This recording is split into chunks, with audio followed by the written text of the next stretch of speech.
니치야 화학공업에서 근무하던 나카무라 박사는 청색 LED의 상용화에 성공했지만 회사가 그에게 주었던 보상금은 단 2만 엔에 불과했습니다. 지금 장난하나? 이후 나카무라 박사는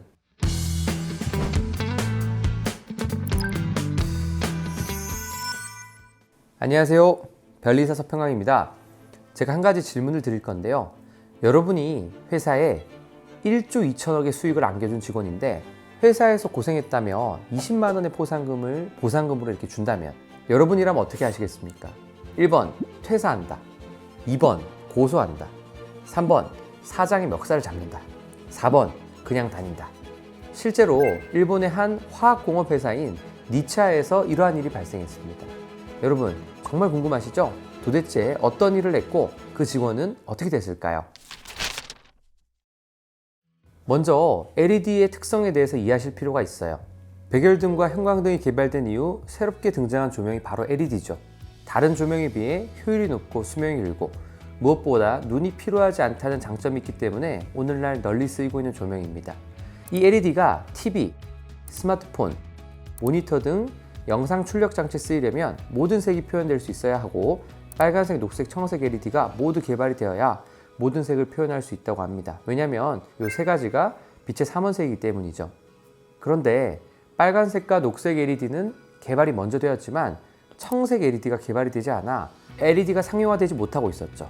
니치야 화학공업에서 근무하던 나카무라 슈지 박사가 청색 LED를 개발해서 비로소 LED 시대가 도래할 수 있었습니다. 2014년의 노벨 물리학상은 이렇게 LED 시대의 혁명을 일으킨 일본 출신 과학자 3명에게 돌아갔습니다.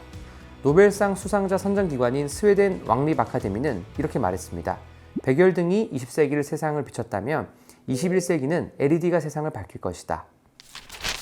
나카무라 박사는 청색 LED의 상용화에 성공했지만 회사가 그에게 주었던 보상금은 단 2만 엔에 불과했습니다.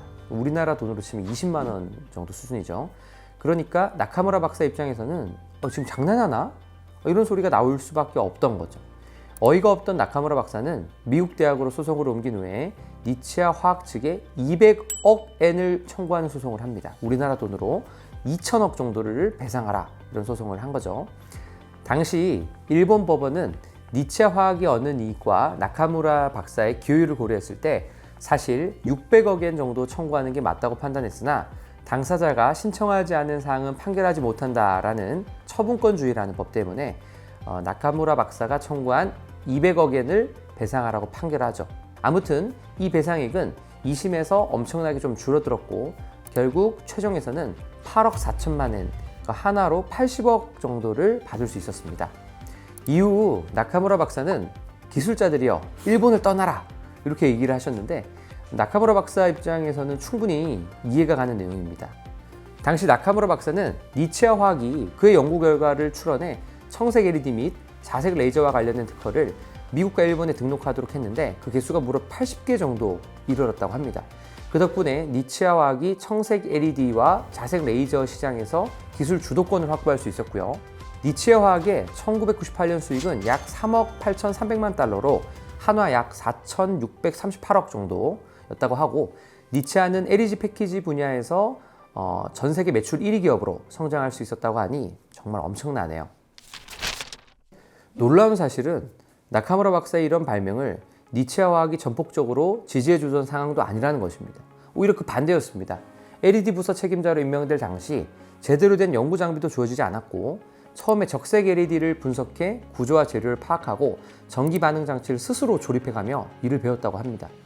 그리고 이 나카무라 박사는 해외 유학파도 아니었고 일본 명문대 출신도 아닌 지방대 출신이었다고 합니다. 하지만 자신이 하고 싶었던 분야에 끈질기게 매달린 장인 정신의 결과로 세상을 놀라게 할 수 있었죠. 심지어 나카무라 박사는 연구뿐 아니라 생산, 영업, 장비 제작까지 가능했던 올라운더라고 하는데요. 왜 굳이 이런 유능한 직원을 잃게 되었을까요? 소송 기간 중 니치야는 양산화에 꼭 필요한 기술은 다른 연구원이 개발한 기술이라고 말하며 소송이 끝난 후에 특허권을 나카무라 박사에게 양도하지 않고 전면 폐기하는 보복성 조치를 취했다고 하죠. 이후 미국으로 건너가 센터바버라 캘리포니아 주립대 교수가 된 나카무라 박사는 도쿄에서 가진 기자회견에서 과거 일은 잃어버리고 옛 직장인 니치야 화학과의 관계를 개선하고 싶다고 말했습니다. 이어 니치야 화학이 LED 분야에서 세계를 선도했기 때문에 내가 노벨상을 수상할 수 있었고, 사장과 청색 LED 개발을 함께한 6명의 직원, 그리고 모든 사원에게 감사드린다며 화해의 손짓을 했으나 니치야는 만남을 거절하죠. 결국 니치야와 나카무라 박사는 이번 생에는 화해가 좀 어려울 것 같습니다.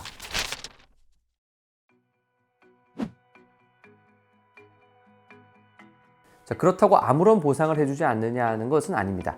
우리나라 기업들을 포함한 대부분의 기업들은 오늘날 직원이 발명을 하면 회사에서 정한 일정한 금액의 보상금을 지급하는 직무발명 제도를 운영 중이죠.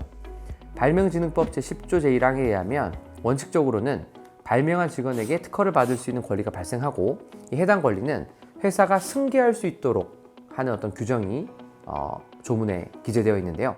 우리나라도 과거에는 이러한 직무발명 보상이 제대로 이루어지지 않았던 건 사실이죠. 하지만 오늘날에는 큰 금액의 직무발명 보상금을 지급하는 사례도 늘고 있습니다. 또한 발명보상, 출원보상, 등록보상, 실적보상 등 다양한 형태의 직무발명 보상 제도가 마련되어 있죠. 직원들에게 기업의 이익을 공유하고 합당한 보상을 통해 직원들의 발명을 장려하는 것이 회사에 장기적으로는 도움이 된다고 판단했기 때문 아닐까요?